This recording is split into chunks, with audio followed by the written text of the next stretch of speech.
Hey basketball guys, we have news. Let's go to more Los Angeles Lakers news, but first don't forget to subscribe to the channel and leave your like.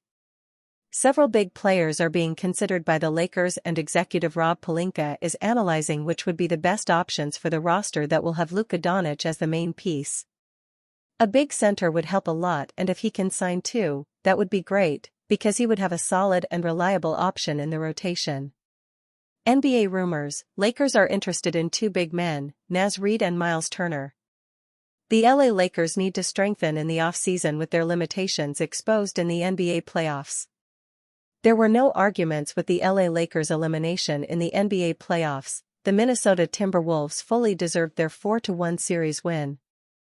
And already, attention is turning to the Lakers' big offseason, with general manager Rob Pelinka firm about the team's needs. Obvious to everybody who witnessed their playoff series defeat, the Lakers are in dire need of a new center, with Pelinka expressing this will be the team's top priority in the offseason. Who might that be? Already a few names are being suggested, including two players currently competing in the conference semifinals. Myles Turner and Naz Reid tipped as potential options.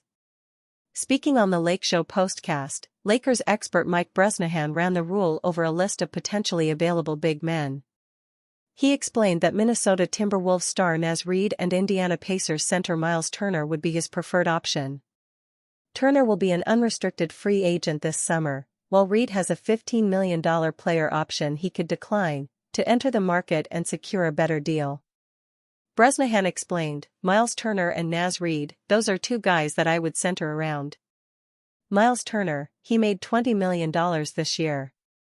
Still going, he'll be in the second round with Indiana. He's kind of what Rob Pelinka was talking about. Rob did not mention by name, but he's the center that protects the rim and can spread the corner. Not much of a lob threat, but he can do that. Naz Reid, we saw plenty of him in this past round. He's got his $15 million player option. You know, he might opt out of it and re-sign with Minnesota. That's what a lot of those guys in that salary range tend to do. We saw his versatility on clear display. He can block shots, hit threes. Reid joining the Lakers would be a twist after this latest series, but he is expected to receive aggressive attention from multiple teams if he opts out, and it makes sense he would come under consideration in LA. How Naz Reid and Myles Turner compare? Both Myles Turner and Naz Reid have been competing at a high level in the NBA playoffs for their respective teams, and have plenty of basketball yet to play, before entering a decision on their respective futures. Data provided via SofaScore reflects their impressive performances to date, with both big men scoring at a field goal efficiency above 50%. Naz Reid has been lethal from behind the arc, scoring 50% of his threes, while Turner is contributing a highly impressive 16.8 points per game. Both players would offer physical threat and rim protection for the Lakers, with Turner posting a notable 2.2 blocks per game in the opening series. The Lakers' search for players won't be restricted to free agents, they will explore the trade market too, but among potential stars who could be available, Turner and Reid stand out as solid options. Pelinka confirms upgrading frontcourt will be high priority for Lakers. Following their trade of Anthony Davis and their decision to void a deadline deal for Mark Williams, the Lakers knew for months that a lack of frontcourt depth was a problem. That issue came to the forefront in Game 5 of their first-round series versus Minnesota, as Rudy Gobert and the Timberwolves dominated Los Angeles on the boards and in the paint en route to the victory that ended the Lakers' season. On Thursday, in his end-of-season press conference, Lakers president of basketball operations Rob Pelinka acknowledged that the team has work to do up front this offseason. I think when you make a huge trade at the deadline where you trade your starting center for a point guard, of course that's going to create significant issues with the roster, and we saw some of those play out, Pelinka said. We know this offseason, one of our primary goals is going to be to add size in our frontcourt at the center position. That's going to be part of the equation. We know we have a lot of work to do on the roster, and it will look different next year, for sure. The Lakers thought they had acquired their center of the future on February 6 when they struck a deal to send Dalton Knecht, Cam Reddish, a future first-round pick, and a pick swap to Charlotte in exchange for Williams. 2 days later, however, word broke that the Lakers were voiding the deal to concerns about Williams' physical. Sources tell Dan Woik of the Los Angeles Times that Los Angeles's front office made that decision due to knee and lower leg concerns. While NBA rules prevent Pelinka from discussing Williams specifically, he admitted that the 11th-hour nature of that deal left the Lakers in a tough spot. Once the trade deadline had passed, the team only had the ability to void or move forward with the trade, as opposed to potentially renegotiating it or making a move for another center. It's very clear, and it was clear then, this roster needs more size and needs a center, Pelinka said. That's a very clear and obvious byproduct of trading potentially the best big in the league to Dallas to get a point guard. Of course, that's going to open up a huge hole. The trade deadline and the moments up to it don't allow you the requisite time to explore every single unturned stone to add a big to our roster. We just didn't have the time after the Luka trade. But now we do. New Lakers franchise player Luka Doncic thrived in Dallas, playing alongside a pair of rim-running lob threats in Derek Lively and Daniel Gafford. Pelinka confirmed that's the sort of center LA will likely be seeking this summer, though he added that the club is willing to be flexible in the options it considers. I think in terms of center traits, it would be great to have a center that was a vertical threat, lob threat, and someone that could protect the interior defensively. I think those would be keys, he said, according to Woik. But there's multiple different types of centers that can be very effective in the league. There's also spread centers that can protect the rim. We'll look at those as well. So I wouldn't want to limit the archetype, but we know we need a big man. Given their salary cap situation, the Lakers may have a hard time finding a starting center in free agency, as Jovan Buha and Sam Amick of The Athletic observe. Barring significant roster changes, the team will likely be limited to the taxpayer mid-level exception, which would almost certainly make it impossible to land a player like Miles Turner. That means LA is more likely to return to the trade market in search of an answer in the middle. Nick Claxton of the Nets will likely be one name linked to the Lakers in the coming weeks and months, Woik writes. Lakers' dreams of revisiting Mark Williams' trade just died with his savage reaction. Williams' reaction said a lot. If you were around on social media Wednesday night, you likely came across Mark Williams' viral social media post at one point or another. After the Los Angeles Lakers fell in 5 games to the Minnesota Timberwolves in round 1 of the playoffs, Charlotte Hornets fans got a kick out of Williams' reaction.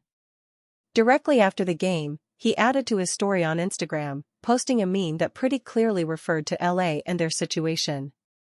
In taking a jab at the team that nearly traded for him back in February, Mark made it relatively clear that he does not care much for the Lakers. After the team in purple and gold failed Williams on his physical for no more reason than they just couldn't live with what they saw, it put something of a stain on Mark's reputation and made others unfairly question his health. It was an understandably frustrating situation for a player who was already trying to get back in the swing of things following injury trouble. The last thing Williams needed was an unfair narrative chasing him around as well. So of course, he didn't take too kindly to the Lakers' actions, and he didn't mind roasting them after their embarrassing defeat in the playoffs. Mark Williams' reaction to the Lakers' loss likely ends any LA trade rumors. Ironically, the Lakers probably really wished they had Mark during that first-round matchup with Minnesota. LA had no reliable interior defenders, and J.J. Redick was so unconfident in Jackson Hayes that he didn't play him at all in their Game 5 loss. As a result, Rudy Gobert went off on the Lakers for one of the best playoff games of his entire career. The Stifle Tower finished with 27 points and 24 rebounds, simply dominating LA in the paint. Mark Williams probably wouldn't have shut Gobert down, but he has the physical tools to make life more difficult for him than anyone currently on the Lakers roster. On top of that, Luka Doncic looked like a much different player in this series against the Timberwolves than he did when he was bulldozing his way to the NBA Finals a year ago. In part, that was due to him not having the kind of lob threat that opens up his playmaking that much more. Ironically, it was Williams that Doncic wanted so badly to play alongside in Los Angeles. There's little question this series looked different for the Lakers if they had simply accepted the conditions of their trade deadline deal. Instead, now Mark is content celebrating their failures while still rocking the purple and teal.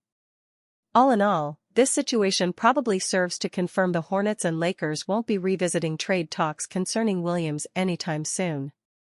Mark is still clearly not thrilled with how everything went down, and he's not afraid to show it. LeBron James giving Lakers fans déjà vu with latest offseason rumors. This is the last thing Lakers fans wanted to hear. The Los Angeles Lakers blew by expectations during the 2024-25 regular season as they eclipsed their projected win total with ease on their way to a Pacific Division title. Unfortunately, things took a turn for the worse once the postseason tipped off as LeBron James, Luka Doncic, and company were eliminated from the playoffs by the Minnesota Timberwolves in 5 games. Now, the focus shifts to the future as Rob Pelinka has to figure out which buttons to push during the offseason to build a roster capable of making a deeper run as a title next year. After making some surprising comments regarding his role in getting Doncic to remain in Los Angeles, The Athletic's Jovan Buha and Sam Amick are now reporting LeBron's future with the purple and gold moving forward is not an absolute slam dunk.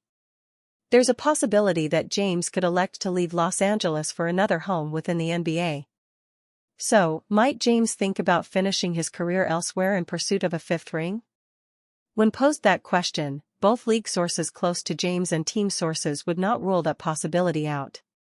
And that was before the revealing elimination game.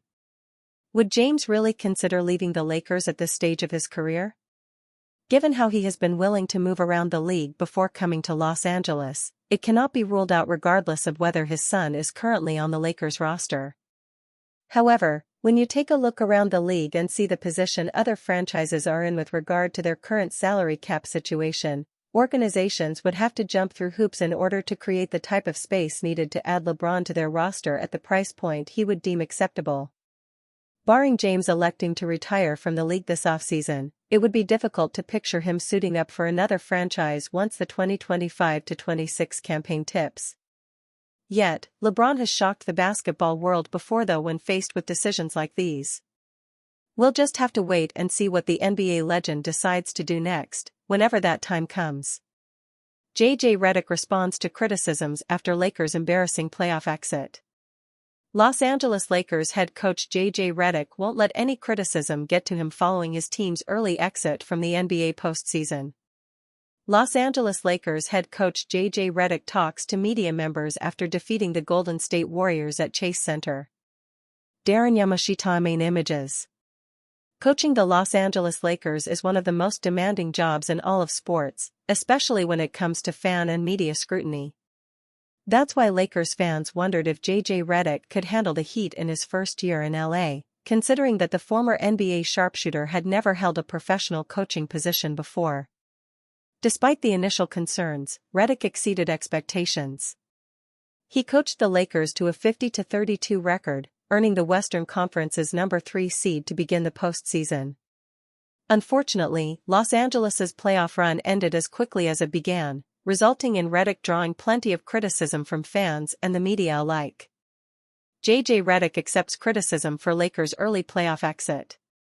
Following the Lakers' disappointing elimination, Redick spoke with the media during the end-of-the-year press conference.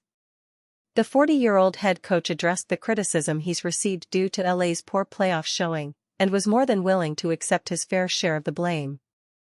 "We all know what the Lakers is," Redick said, per The Athletic's Jovan Buha. "I talked about it when I did my opening press conference.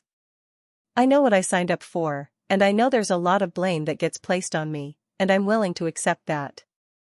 Believe me, no one's harder on me than me." After the failed Darvin Ham era, Lakers fans were ready for a breath of fresh air. Fortunately, that's exactly what Redick provided and has continued to do so despite an early postseason elimination. While some coaches might shy away from the blame, LA's head coach is doing anything but that. He plans to use the offseason as an opportunity to improve himself. "I'll use my own thoughts to evaluate myself, and I'll use what my players say and what my coaching staff says to evaluate.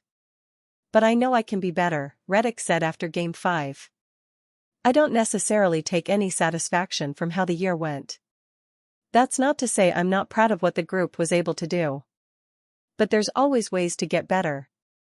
While some of the Lakers' postseason gaffes were Redick's fault, such as playing only 5 players for Game 4's second off, other issues aren't.